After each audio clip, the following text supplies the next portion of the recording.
Dans l'incident de la verge d'Aaron, il nous est montré que seul ce qui a été ressuscité peut servir Dieu. La verge qui a bourgeonné démontre sans aucun doute possible que le ministère ne pouvait être donné qu'à celui qui avait été ressuscité. Sans résurrection, il ne peut y avoir de service. Actuellement, c'est cela le témoignage. Cet incident souligne un principe très important. Nul ne peut s'approcher du Seigneur à moins d'être sur la base de la résurrection. Lorsque l'homme fut créé, lui était possible d'aller auprès de Dieu. Mais après sa chute, il ne pouvait y venir que par la résurrection. Un pécheur qui osait s'approcher de Dieu devait mourir. La raison pour laquelle Corée et toute sa troupe subirent ce sévère jugement ce jour fut qu'ils avaient péché contre le témoignage de Dieu. Ils s'attaquèrent à Moïse et à Aaron, Nombre 16 et 17, les accusant de prendre de l'autorité et de s'élever au-dessus de l'assemblée du Seigneur. Dieu jugea Corée et sa troupe, la terre ouvrit sa bouche et les engloutit. Le jour suivant, lorsque la congrégation des enfants d'Israël murmura contre Moïse et Aaron, disant que celui-ci avait fait mourir le peuple du Seigneur, la colère de Dieu s'enflamma contre eux. C'est alors que Dieu parla à Moïse et lui dit de prendre 12 verges, une pour chacun des 12 princes d'Israël, et de les déposer dans la tente d'assignation devant le témoignage, pour que Dieu puisse manifester son pouvoir de résurrection, et que le témoignage ne pouvait être donné qu'à celui qui était ressuscité. C'est cela le témoignage. C'est comme cela qu'il y a un service, qu'il peut y avoir un service.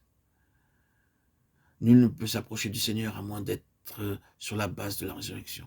Lorsque l'homme fut créé, il était possible d'aller auprès de Dieu, mais après sa chute, il ne pouvait y venir que par la résurrection. Un pécheur qui osait s'approcher de Dieu devait mourir.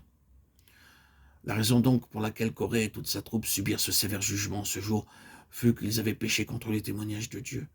Dieu peut tolérer certaines choses, mais il ne sera jamais indulgent à l'égard de ce qui pêche contre son témoignage, son caractère et sa personne.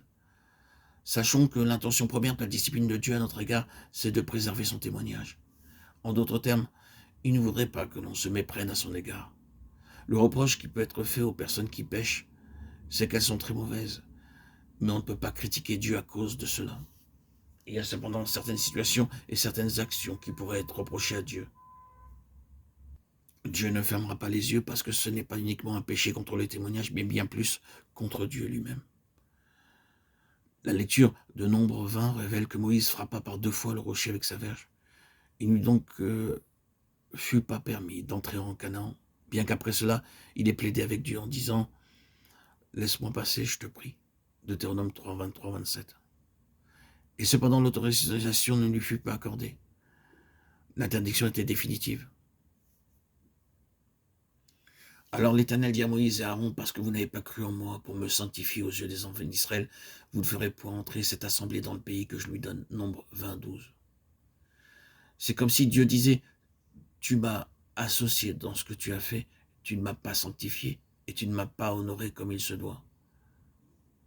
Alors que Moïse s'emportait, Dieu agissait en même temps. C'est la difficulté de cet incident. L'eau jaillit abondamment après que le rocher fut frappé. Le peuple pouvait de la sorte se trouver dans la confusion dans cette situation. Mais le fait qu'il accomplissait un miracle par la puissance de Dieu alors que le rocher était frappé avec colère par Moïse, ceci aurait pu facilement conduire le peuple à conclure que ce Dieu qui leur donnait de l'eau était aussi ce Dieu qui en même temps les réprimandait avec colère. Moïse avait si étroitement impliqué le Seigneur dans sa propre colère qu'il avait négligé de sanctifier Dieu aux yeux du peuple. Cela aurait pu être un témoignage et il a péché contre le caractère de Dieu. Il a péché contre le témoignage de Dieu. Les conséquences de cette attitude étaient trop graves pour être oubliées. C'est pourquoi il ne fut pas permis à Moïse d'entrer en Canaan.